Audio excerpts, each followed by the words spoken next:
Gather round, my dear friends. Tonight I have a special tale to share. A story from many years ago. A night filled with magic, adventure, and the spirit of Christmas.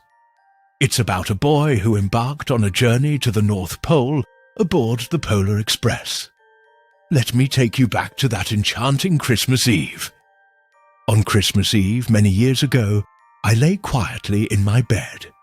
I did not rustle the sheets. I breathed slowly and silently.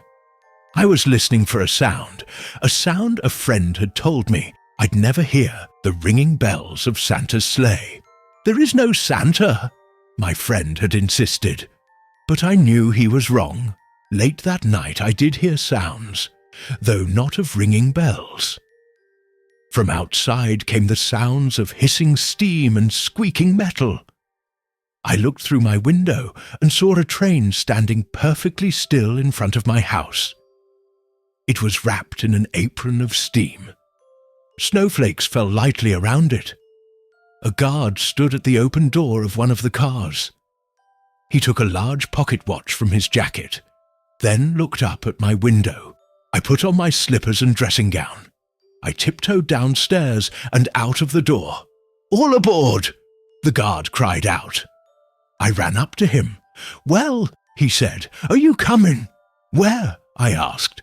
"Why, to the North Pole, of course," was his answer. "This is the Polar Express." I took his outstretched hand and he pulled me aboard. The train was filled with other children, all in their pajamas and nightgowns. We sang Christmas carols and ate sweets with nougat centres as white as snow. We drank hot cocoa, as thick and rich as melted chocolate bars. Outside, the lights of towns and villages flickered in the distance as the Polar Express raced northwards. Soon there were no more lights to be seen. We travelled through cold, dark forests where lean wolves roamed and white-tailed rabbits hid from our train as it thundered through the quiet wilderness. We climbed mountains so high it seemed as if we would scrape the moon. But the Polar Express never slowed down. Faster and faster we ran along, rolling over peaks and through valleys like a car on a roller coaster. The mountains turned into hills, the hills to snow-covered plains. We crossed a barren desert of ice, the great polar ice cap. Lights appeared in the distance. They looked like the lights of a strange ocean liner sailing on a frozen sea. "There," said the guard, "is the North Pole." The North Pole. It was a huge city standing alone at the top of the world, filled with factories where every Christmas toy was made. At first we saw no elves. "They are gathering at the center of the city," the guard told us. "That is where Santa will give the first gift of Christmas." "Who receives the first gift?" we all asked. The guard answered, "He will choose one of you." "Look," shouted one of the children, "the elves." Outside we saw hundreds of elves. As our train drew closer to the center of the North Pole, we slowed to a crawl. So crowded were the streets with Santa's helpers. When the Polar Express could go no farther, we stopped and the guard led us outside. We pressed through the crowd to the edge of a large open circle. In front of us stood Santa's sleigh. The reindeer were excited. They pranced and paced, ringing the silver sleigh bells that hung from their harnesses. It was a magical sound, like nothing I'd ever heard. Across the circle, the elves moved apart and Santa Claus appeared.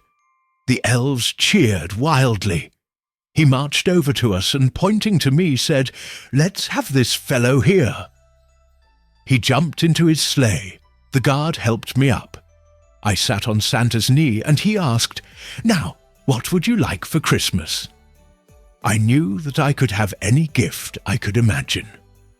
But the thing I wanted most for Christmas was not inside Santa's giant bag.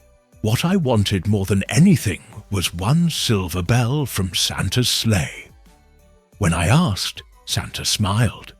Then he gave me a hug and told an elf to cut a bell from a reindeer's harness. The elf tossed it up to Santa. He stood, holding the bell high above him, and called out, "The first gift of Christmas!" A clock struck midnight as the elves roared their approval. Santa handed the bell to me, and I put it in my dressing-gown pocket. The guard helped me down from the sleigh. Santa shouted out the reindeers' names and cracked his whip. His team charged forward and climbed into the air. Santa circled once above us, then disappeared in the cold, dark polar sky. As soon as we were back inside the Polar Express, the other children asked to see the bell. I reached into my pocket, but the only thing I felt was a hole. I had lost the silver bell from Santa Claus's sleigh. "Let's hurry outside and look for it," one of the children said. But the train gave a sudden lurch and started moving. We were on our way home. It broke my heart to lose the bell. When the train reached my house, I sadly left the other children. I stood at my doorway and waved goodbye. The guard said something from the moving train, but I couldn't hear him. "What?" I yelled out. He cupped his hands around his mouth. "Merry Christmas!" he shouted. The Polar Express let out a loud blast from its whistle and sped away. On Christmas morning, my little sister Sarah and I opened our presents. When it looked as if everything had been unwrapped, Sarah found one last small box behind the tree. It had my name on it. Inside was the silver bell. There was a note. "Found this on the seat of my sleigh. Mend that hole in your pocket." Signed, Mr. C. I shook the bell. It made the most beautiful sound my sister and I had ever heard. But my mother said, "Oh, that's too bad." "Yes," said my father, "it's broken."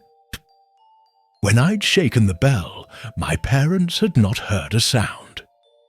At one time, most of my friends could hear the bell, but as years passed, it fell silent for all of them.